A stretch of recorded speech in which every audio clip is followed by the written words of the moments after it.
This program is proudly brought to you by Puma Energy and proudly supported by BSB, official sponsor of the 2015 Pacific Games, and New Guinea, exclusive carrier for the 2015 Pacific Games, and Coral Sea Hotels, preferred accommodation provider of the 2015 Pacific Games.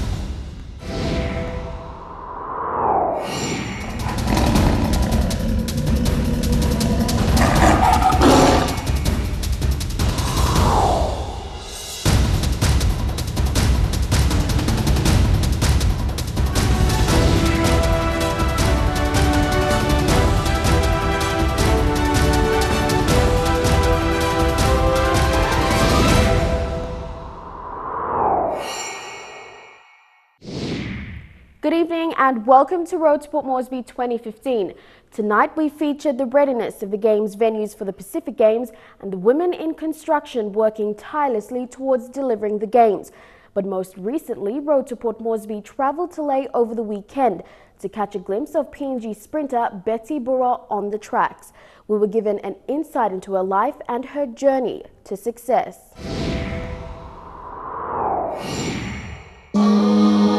Betty Burua is no stranger to the wild world of sports in Papua New Guinea.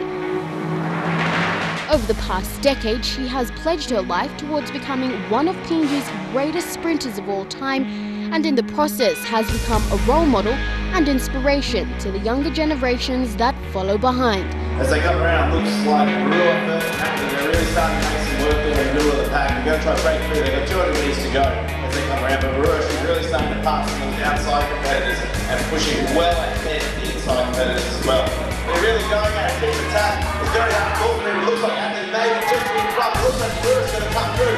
Burua's going to go one, athlete for two. And then Emily first.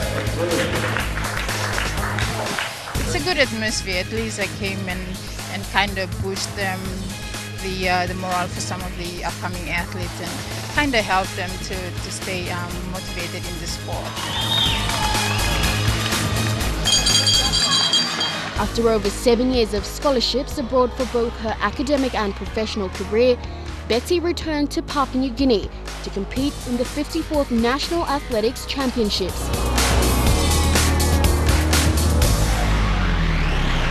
Now, this is the first time in 7 years that you've competed in the PNG National Athletics Championships. How does it feel to be back home? Yeah, it's exciting to be back and running on the track that I started on. Yeah, it's good to be back and just the presence of the crowd and my friends and my families around is just very exciting.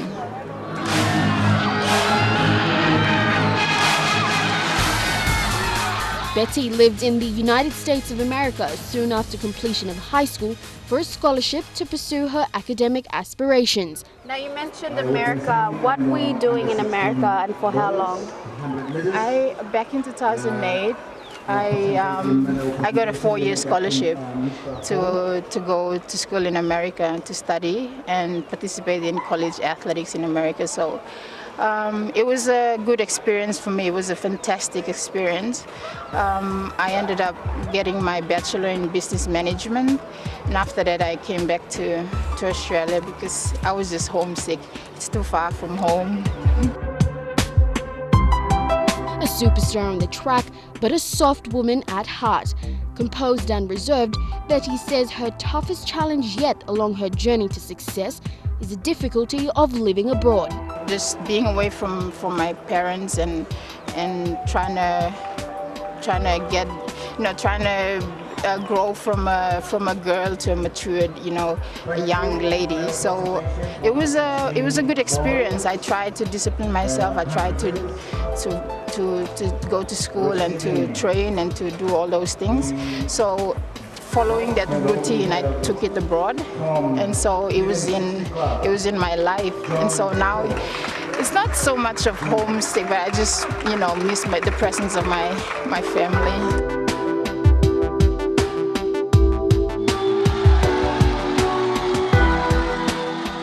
Her career has been long in the making. After years of persistence, determination and endurance, Betty has exceeded her own expectations and has easily become one of the best in the Pacific. I think it's just dedication and commitment, and just discipline yourself and try. When you dream and when you want to achieve something, when you set your goals and you want to achieve it, you just go for it. You don't look back. You try to just focus on it and work extra hard. And there's nothing impossible. If you set your mind to that certain thing that you want to do, you strive for it. In the same era as PNG greats Toya Whistle, Moen Bueno and Nelson Stone, Betty has indicated her career is far from over. As they're going out, it's going to be lane number 6, Burua, an athlete. They're really going at it, keep the tap. It's very hard to call for him. It looks like athlete maybe just in front. It looks like Burua's going to come through. Burua's going to go 1, athlete for 2, and then Emily first. Like every other athlete within Team PNG, Betty is looking forward to competing on home soil at the 2015 Pacific Games. Now this is just a little glimpse into what the Pacific Games will be like. Obviously Pacific Games you'll be performing in front of a bigger crowd. How do you feel about having that opportunity to perform not in just in front of your family but the whole of the country? I think it's an honor to represent my country and to have the color of those colors, the red, black and yellow colors. It's been an honor to actually represent my country and actually giving back to the country and putting at least the country on the world map. That's not all that keeps Betty on the edge of her seat. She is aiming high in all track events and certainly isn't prepared for second best. I think my ultimate goal is just to go hard. I know I've set goals to at least bring home. I'm not going for silver, that's for sure. I want to get all the gold medals. I really want to just go hard and get all the gold medals that I've set to get.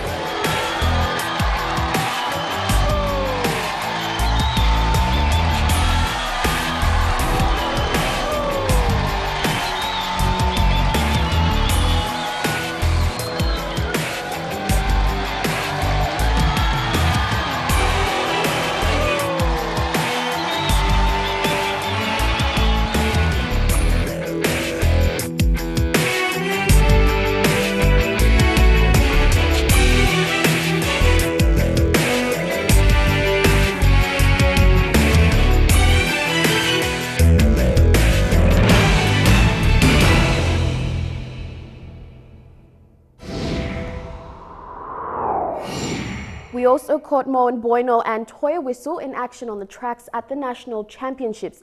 Many of the elite athletes that competed in Leh were there to boost the morale of the younger, up-and-coming athletes.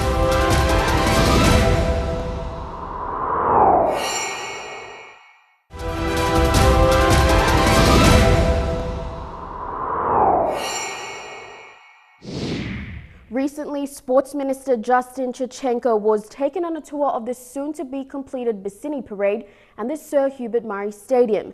The Bassini Parade will host rugby sevens, softball, cricket, rugby league and lawn bowls during the games, while the Sir Hubert Murray Stadium will house the closing ceremony and the evening soccer games. Here's an update on the entire facility. With 3 months remaining till the 2015 Pacific Games, the sporting venues and infrastructures have taken full shape. Minister for Sports and 2015 Pacific Games Justin Chachenko invited the media on a tour of the Bassini Parade and, most significantly, the Sir Hubert Murray Stadium. We're here to prove all our critics wrong.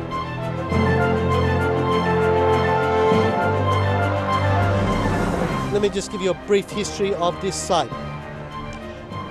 Hubert Murray Stadium was the site where we declared independence in 1975 for Papua New Guinea. It's a historical site.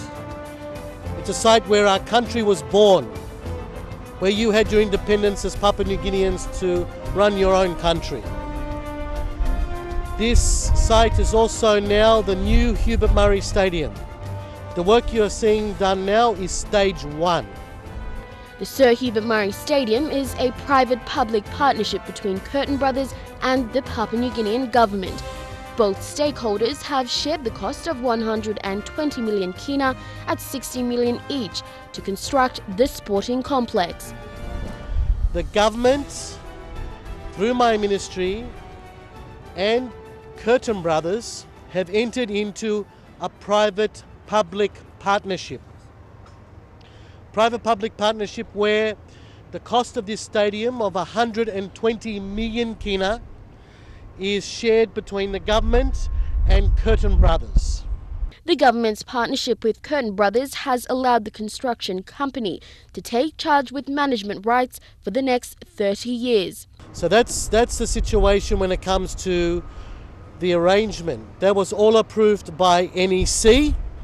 It was all approved by NEC and has been signed off by the Solicitor General and by the Governor General to ensure that this public-private partnership is legal and is done properly for the benefit of the people of Papua New Guinea and sport in PNG.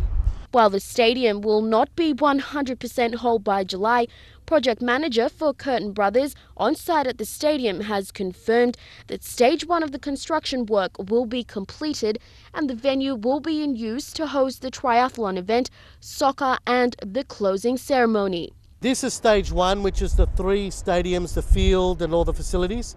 Stage 2 will be all the restaurants and the open sitting eatery area and the main grandstand, which will have the 6 levels, which will have the sports club, conference centre, home for weightlifting.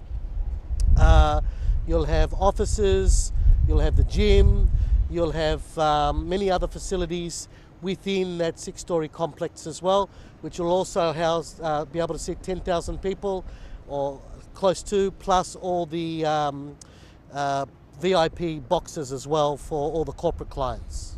The northern stand, which you're actually sitting on at the moment, right, is complete. And again, it's just a few bits and pieces and tidy up, and that will be ready. The pitch, which you can see out in the middle, the first half is being seeded tomorrow, and then the second half will be seeded by the end of April. And that gives us plenty of time, right, for the seed and the grass to root and to grow. So basically, right, the 3 stands, the pitch, you can see the light towers in the 4 corners. They will also be up so that the night games of soccer can be completed. Although very little of the minor groundwork and housekeeping duties will continue throughout the duration of the Games organising committee will move on to location on the 13th of June to proceed with their operations in the lead up to July. We believe, right, that the tidy up work and everything will take us up to about the last week in June. Right, so there'll still be work going on, right, but the Games Committee will be in here setting up around about the 13th of June, and we will coordinate with them with that at the same time. Yeah, I mean, the contractor will be still on site. They'll have their own crews on site, making sure the place is clean, tidy, and any issues that come up, they'll be here to rectify them. It's all part of every contractor's responsibility. Say, for example, the lights are not working. They'll be here to ensure that they'll fix them to make sure they're on. So they will have standby crews here while the games are on, like all facilities will as well. While the Sir Hubert Murray Stadium continues with the construction work, the Bassini parade is well ahead of schedule. The Sports Minister Justin Chachenko was accompanied by members of the PNG Sports Foundation Legacy, as well as head of the Venues and Infrastructure Executive Committee Paul Stagrath, to assess the progress within the vicinity of the Bassini parade. The process of seeding has been done on 8 out of the 10 playing fields, and the ovals, toilet facilities, changing rooms and grandstands are nearing completion. We've got our 2 rugby fields that are grassed, we've got our 2 soccer fields that's grassed, the AFL field is grassed, and the 2 softball fields are grassed. The only one we have grassed now, and 1 of the cricket fields have been grassed. We've just got 2 of the cricket fields that's just already grassed, so they'll be grassed in the course of this week or later this week, early next week. We've got our first turf for the wickets arriving on the 22nd, which is a special turf that's imported from Australia. That'll arrive on the 22nd, and we'll start laying that on the wickets. On the other issues of the job, We've got all our change rooms that are now being developed and are now coming to their finishing stages. We see no problem in terms of them being completed. Roads are also coming to they're getting completed, and all the irrigation is in. As I say, all the grass will be fine and everything will be fine for the games, and we don't see any issue at this present stage unless something else happens and we don't know about. But at the moment, everything is looking good for the games. Once completed, the Bassini parade will become the centre point for field sports in Papua New Guinea. Reorganised the whole of Bassini parade. And made it to a total professional sporting setup like never before. And everybody, all the sporting codes and everybody that uses these particular facilities for the Pacific Games and beyond will have some of the best facilities in this area and in this region and in the Pacific. We'll have the brand new ovals, we'll have the toilet facilities, the changing rooms, the grandstands, the irrigation, the pathways, the fencing. Everything is done professionally and properly once and for all. So there's no bits and pieces and reorganising here and there. This has been done and professionally planned for the long-term development of sports in Papua New Guinea. The Bassini parade will be ready for handover to the GOC on the 31st of May.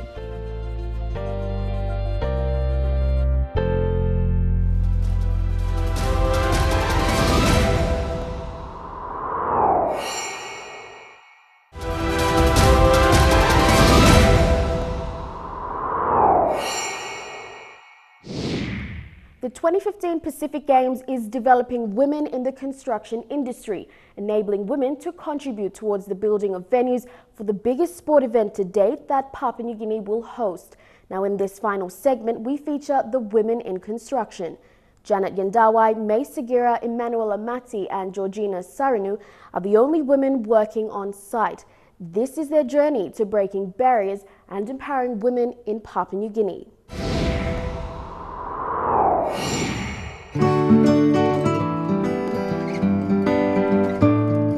The 2015 Pacific Games is developing women in the construction industry, enabling women to contribute towards the building of venues for the biggest sport event to date that Papua New Guinea will host.